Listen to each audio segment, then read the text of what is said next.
Sonja Pungartnik pričuje o tem, da so ovire, ki spremljajo naše življenje, lahko ustvarjalni izziv, če le ohranimo v sebi radost bivanja in voljo do napredovanja, do učenja.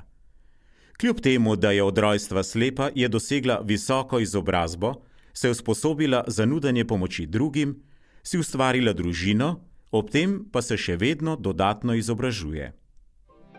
Ko smo v Društvu katoliških pedagogov ustanavljali projekt prostovoljnega dela Človek za druge, smo Sonjo večkrat povabili za pomoč pri vzpostavljanju prostovoljcev. In moram reči, da jih je pritegnila s svojimi bogatimi izkušnjami, svojim strokovnim znanjem in svojim umirjenim, spoštljivim pristopom. Kljub temu, da je od rojstva slepa, dosegla visoko izobrazbo, delovala v kulturnem društvu, celo v dramskem krožku. Poleg tega je dokazala, da je sposobna zaslužiti svoj kruh. Knjige sem imela v življenju vedno rada. Že kot majhen otrok sem rada tipala po policah, kjer so bile knjige. Kasneje sem se potem odločila, da bi to svojo življenjsko oviranost, slepoto rada združila še s strokovnim znanjem in na tak način pomagala ljudem, ki jih je doletela enaka življenjska usoda.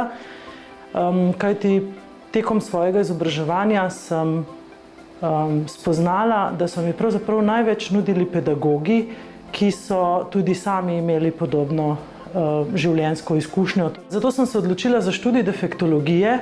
Danes sem v bistvu zelo zadovoljna, da sem se odločila za ta poklic.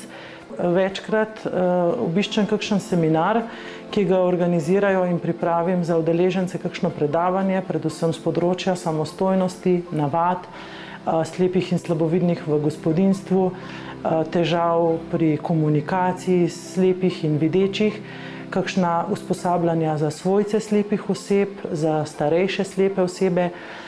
Vodila sem tudi terapevtsko skupino za slepe, ustanovila skupino staršev slepih in slabovidnih otrok in mladostnikov za samopomoč, ker sem pač videla, da so ti starši teh otrok zelo v stiski, ker v Sloveniji ni zadostne strokovne pomoči. No, v veliko veselje mi je tudi vodenje oddaj na Radiu Ognjišče, Luč v temi. Sama sem mnenja, da moramo invalidi najprej sami spregovoriti o svojih potrebah in šele potem lahko pričakujemo, da nas bo okolje razumelo.